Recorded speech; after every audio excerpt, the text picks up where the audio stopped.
Bulletin की शुरुआत बड़ी खबर के साथ। आज की सबसे बड़ी खबर है प्रधानमंत्री नरेंद्र मोदी के जमुई दौरे से जुड़ी हुई, जिसमें जनजातीय गौरव दिवस में वो आज शामिल होने वाले हैं। बिरसा मुंडा की 150वीं जयंती पर इस कार्यक्रम का आयोजन खैरा के बल्लोपुर मैदान में इसका आयोजन किया गया है। मुख्यमंत्री नीतीश कुमार भी इस कार्यक्रम में मौजूद होंगे। कई केंद्रीय मंत्रियों की मौजूदगी आपको नजर आएगी। तो जनजातीय गौरव दिवस में शामिल होने के लिए प्रधानमंत्री नरेंद्र मोदी की मौजूदगी आज बिहार के जमुई में आपको दिखेगी।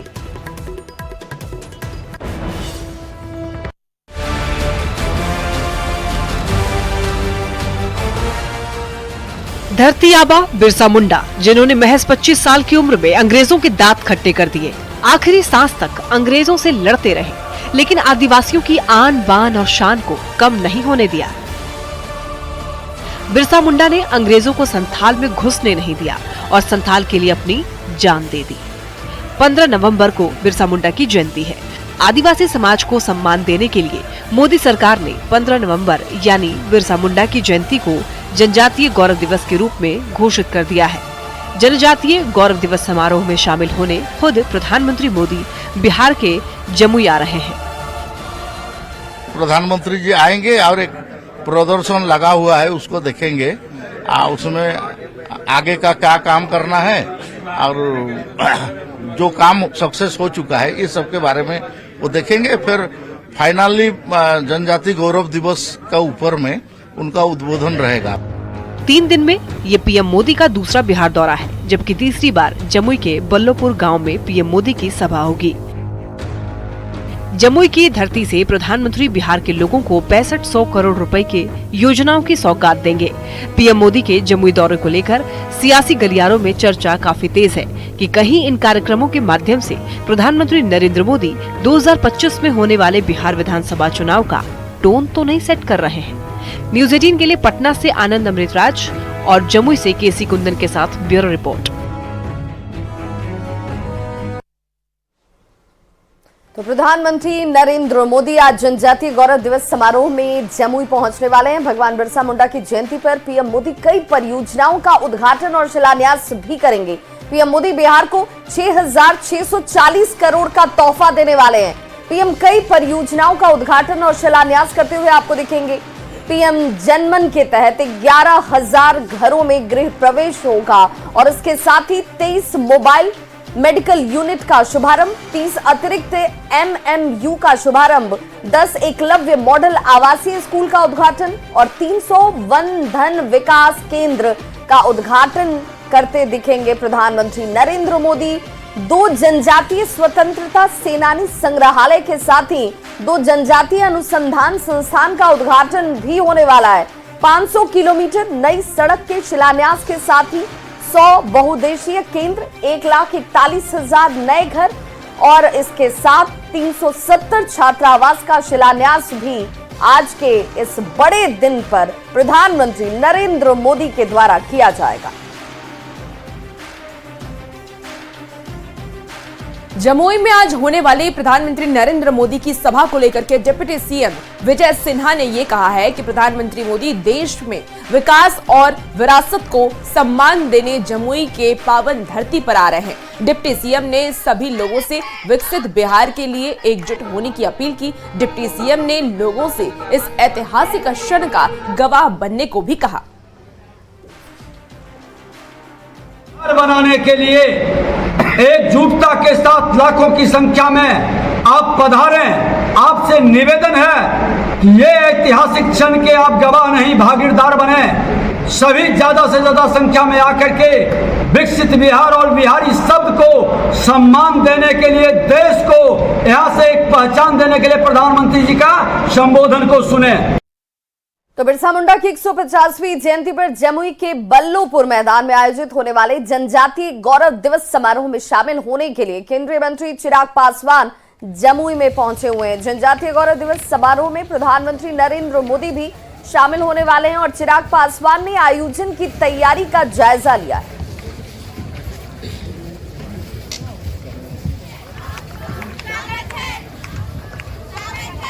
हमारे प्रधानमंत्री हमेशा कहते हैं विकास भी विरासत भी।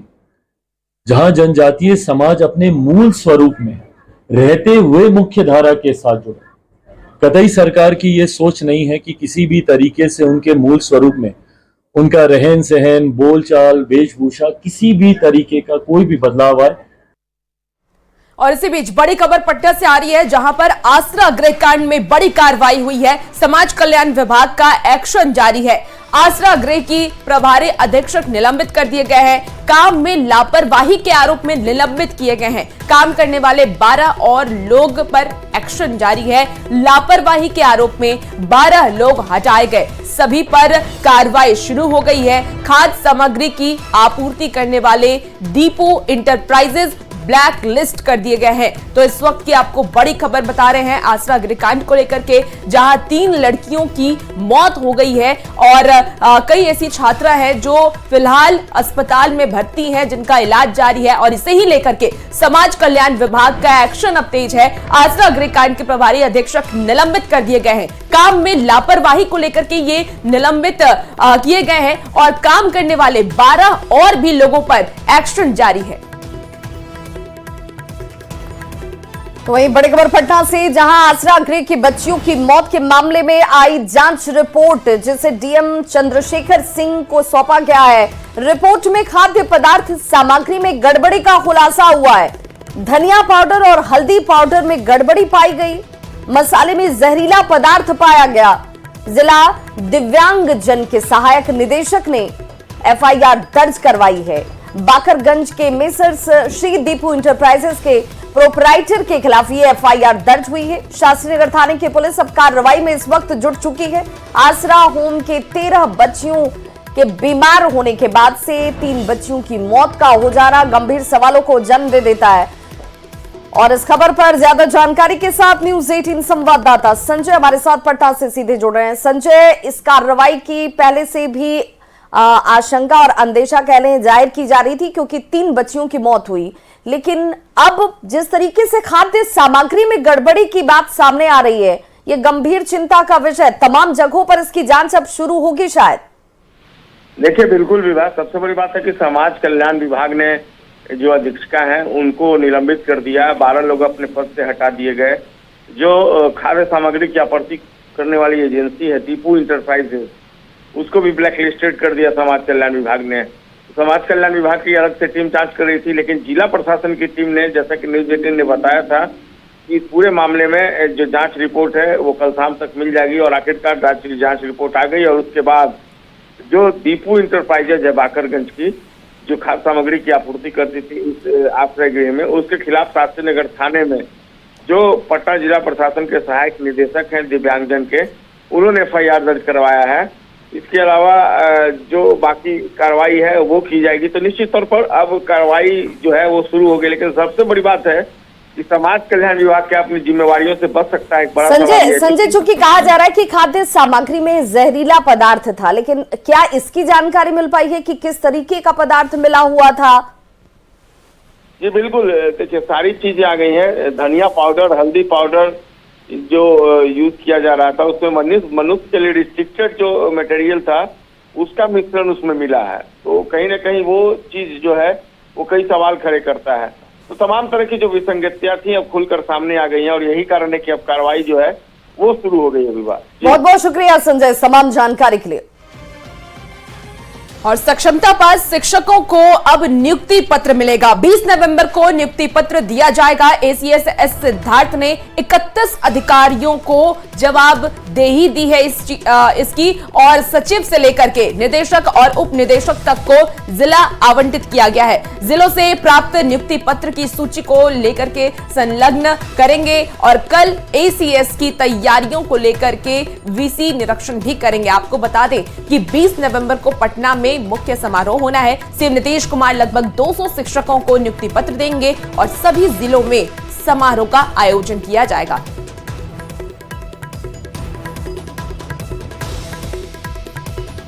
और अब बात बीजेपी नेताओं की, तो बीजेपी के नेता इन दिनों एक बात मजबूती से रखते हुए नजर आते हैं कि बटोगे तो कटोगे। आरजेडी ने इसका जवाब पोस्टर के जरिए दिया है। आरजेडी के प्रवक्ता ऋषि मिश्रा ने पटना शहर में कई बड़े बड़े पोस्टर लगाकर बीजेपी पर सवाल खड़े कर दिए हैं। कई बातों को शामिल करते हुए बीजेपी पर तंज कसा गया है और ऐसे ही पोस्टर का जायजा लिया न्यूज 18 संवाददाता रवि एस नारायण ने। बीजेपी के केंद्रीय नेता गिरिराज सिंह हो या फिर बीजेपी के तमाम नेता आजकल अपने रैलियों में या प्रचारों में एक बात को जरूर कह रहे हैं और वो है कि बंटोगे तो कटोगे। आरजेडी ने इसका बखूबी जवाब दिया है और एक बड़े पोस्टर के जरिए पूरे पटना शहर में भर में ये पोस्टर लगा है और इस पोस्टर में उस बात का जवाब दिया है। और अभी जो तस्वीर हम आपको दिखा रहे हैं ये राष्ट्रीय जनता दल कार्यालय के ठीक सामने लगा है और ये पोस्टर लगाने वाले हैं पूर्व विधायक और प्रवक्ता ऋषि मिश्रा। राष्ट्रीय जनता दल की तरफ से जो पोस्टर लगाया गया है उसमें बताया गया है कि भाजपा से सटोगे तो कटोगे। भाजपा कहती है कि बंटोगे तो कटोगे। आरजेडी ने नया स्लोगन दिया है कि भाजपा से सटोगे तो कटोगे और उसमें विस्तार से कई बातें लिखी गई हैं। इसमें आप जरा देखिए कि युवाओं का भविष्य काटा, ये बात कह रहे हैं। देश का अमन चैन काटा, जनता के पैसे से तिजोरी काटा, जनता को काटा, भ्रष्टाचारियों को सटाया, सच को काटा और झूठ को गले लगाया। सिर्फ वही नहीं, अपने सहयोगी दलों को भी काटा। ये बात उन्होंने रखी है कि किस तरह से लोजपा के 5 विधायकों को तोड़ करके उन्होंने सरकार बनाई। देखिए ऐसा है, 2014 में जब भाजपा की सरकार आई थी तो आम लोगों ने उनको वोट दिया था और भाजपा के साथ गए थे। लेकिन पिछले 10 वर्षों से उनके साथ क्या क्या हुआ। युवाओं ने वोट दिया था, रोजगार की बात करी थी मोदी जी ने, कुछ नहीं मिला, शून्य बट्टा सन्नाटा। महिलाओं को गैस दिया, पहला गैस फ्री दिया, उसके बाद कुछ नहीं मिल रहा है। किसान मर रहा है, एमएसपी नहीं मिल रहा है। और तो और जो उनके सहयोगी दल हैं, जनता दल यू, उनके 7 विधायक अरुणाचल में लेके भाग गए, काट के ले गए। लोजपा के 5 सांसदों को काट के ले गए। तो भारतीय जनता पार्टी का कैरेक्टर है, वो उनका बेसिक कैरेक्टर है। जो लोग उनके साथ जाएगा उनको वो लोग धोखा देंगे और चुपके से काटेंगे। जो लोग वोट दे रहे हैं उन्हीं को तो भाजपा काट रही है। देखिए, तो आरजेडी ने बड़ा सवाल खड़ा किया और कहा है कि भाजपा से सटोगे तो कटोगे। और यहाँ पे आपको बता दें कि 4 विधानसभाओं में उपचुनाव हो रहा है। देखना होगा कि इसके नतीजे क्या हैं और क्या सचमुच भाजपा से सटने के बाद कट रहे हैं या फिर राष्ट्रीय जनता दल की जो बात है वो सही साबित होती है। कैमरा पर्सन सुबोध के साथ रवि एस नारायण, न्यूज 18 पटना। तो वहीं आरजेडी के पोस्टर पर सियासत भी गर्मा गई है। बीजेपी और जेडीयू ने आरजेडी पर इसे लेकर जोरदार तरीके से हमला किया है। राजद का शासनकाल याद कर लीजिए, लक्ष्मणपुर बाथे, पठानी टोला, सेनारी, 12 नरसंहारों का ऐसा दौर था। 52 लोग, 58 लोग, 60 लोग, 62 लोगों के एक साथ पेट फाड़ दिए जाते थे। तो भैया वहाँ सटोगे तो भी, हटोगे तो भी, उस शासनकाल में कटो, चाहे जो भी रहो। समझ का फेर है भाई। आदरणीय प्रधानमंत्री नरेंद्र मोदी जी ने कहा, एक रहोगे तो सेफ रहोगे। उसका भावार्थ क्या है? तो एक रहेंगे तो सेफ रहेंगे। साथ ही साथ राजद के लिए यह महत्वपूर्ण विषय क्यों होगा? अरे 118 नरसंहार जिसके राजनीति के सर पर चस्पा हुआ है, तो दलित, अति पिछड़ा, सामान्य समुदाय, अल्पसंख्यक का कत्लेआम होता था। तो राजद से सटोगे तो जमीन लिखना पड़ेगा, नरसंहार भोगना पड़ेगा, दंगाई को चांदी का मुकुट पहनाना पड़ेगा। केंद्रीय मंत्री चिराग पासवान ने प्रधानमंत्री नरेंद्र मोदी के बयान एक है तो सेफ है के बयान का समर्थन किया है। चिराग ने कहा कि एकता में ही ताकत है। समाज का बंटना किसी भी हालत में देश के हित में नहीं हो सकता है। हमें एक रहना है। ही हम लोग की ताकत रही है। भारत विविधताओं का देश है और ये बात कोई नई बात तो है नहीं। हम लोगों को तो बचपन से सिखाया जाता है यूनिटी इन डाइवर्सिटी, और ये एकता की जरूरत है। और मैं तो समाज में किसी भी तरीके के बंटवारे का पक्षधर नहीं हूं। मैं तो मानता हूं कि भारत में सबसे पहले भारतीय हैं। और प्रधानमंत्री जी बिल्कुल ठीक बोलते हैं कि अगर एक है तो सेफ है। बिल्कुल सही बात है, यही हमारी ताकत है। और बड़ी खबर इस वक्त पटना से, जहां एम्स की महिला डॉक्टर से छेड़खानी का मामला सामने आया। स्कूटी से ड्यूटी जाने के लिए निकली थी। पटना के एम्स की डॉक्टर बताई जा रही है। फुलवारी शरीफ के नया टोला से नौसा मोड़ के बीच बाइक सवार 3 युवकों ने छेड़खानी की है। महिला को स्कूटी से गिराने का प्रयास किया गया। पुलिस अब इस मामले की कार्रवाई में जुट गई है। आपको बताते चलें कि ठीक एक दिन पहले भी महिला नर्स के साथ ऐसी ही वारदात हुई थी, जिसके बाद नर्सों ने इसे विरोध के तौर पर सामने रखा। और इस खबर पर ज्यादा जानकारी के साथ अमरजीत शर्मा हमारे साथ जुड़ चुके हैं पटना से। अमरजीत, एक के बाद एक ऐसी घटनाएं सामने आ रही हैं। सुरक्षा एक गंभीर विषय इस वक्त बन गया है। जी देखिए, एक दिन पहले भी नर्सिंग स्टाफ के साथ जो है छेड़खानी हुई थी, जिसके बाद जो है नर्सिंग स्टाफ गेट पर आकर के हंगामा भी किए थे। पुलिस पहुंची थी, आश्वासन दिया था सुरक्षा का, लेकिन सुरक्षा के आश्वासन के दूसरे दिन ही जो है इस तरह की घटना घटी है। महिला डॉक्टर के साथ छेड़खानी हुई है। 3 युवक बाइक पर सवार थे और महिला जा रही थी अपने ड्यूटी पर। उसी दौरान जो है महिला से छेड़खानी की घटना घटित हुई और उन्हें गिराने का स्कूटी से भी प्रयास किया गया, जिसके बाद थाने में लिखित शिकायत दी गई है और पुलिस फिलहाल जो है इसमें जांच में जुटी है। लेकिन अभी तक तीनों युवक जो है पकड़े नहीं गए हैं। लेकिन बात की जाए इस इलाके की, तो लगातार जो है घटनाएं घटती हैं और इसमें जो है पहले जो नर्सिंग स्टाफ हंगामा कर रहे थे, उन्होंने बताया था कि एम्स से खास करके जो है नौसा मोड़ तक जो है इस तरह की घटना होती थी। लेकिन इस बार जो है उसके और पहले, यानी कि थाना से कहे तो लगभग 1 किलोमीटर की दूरी पर जो है ये घटना घटित हुई है। तो पुलिस के लिए भी एक बात होगी कि सुरक्षा का इंतजाम किस तरह से ये करती है। लेकिन जो महिला थी, महिला अभी फिलहाल जो है मामला दर्ज कराई है और उसी के आधार पर पुलिस जांच कर रही है। चलिए, बहुत बहुत शुक्रिया अमरजीत इस तमाम जानकारी के लिए।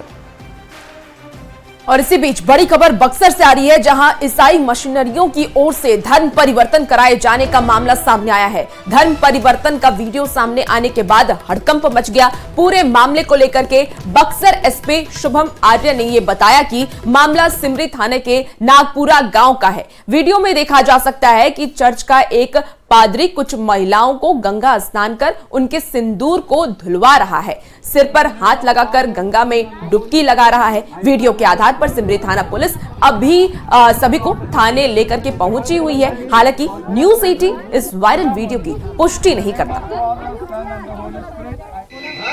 हमारे पास कुछ लोग आए हुए थे जो बाइबल के रीति रिवाजों के अनुसार वे चलते हैं और बाइबल के ऊपर विश्वास करते हैं।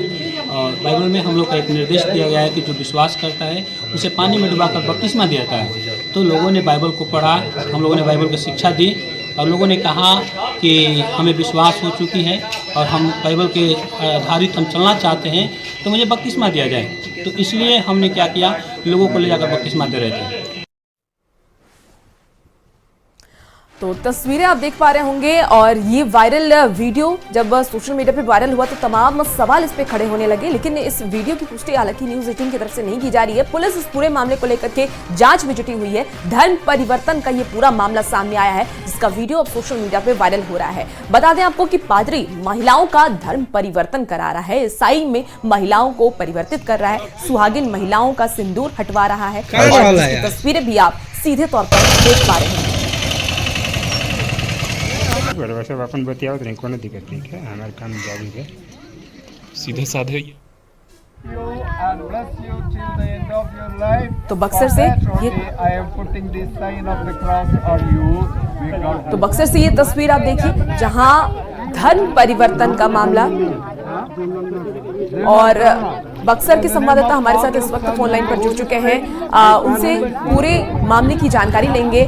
फिलहाल इस पूरे वीडियो को लेकर के क्या कुछ कार्रवाई पुलिस की तरफ से की जा रही है?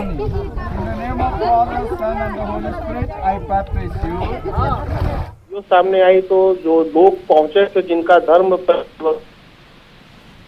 लोगों को स्थानीय सिमरी थाना की थाने पर लाई है और पूरे मामले की फिलहाल जांच की जा रही है।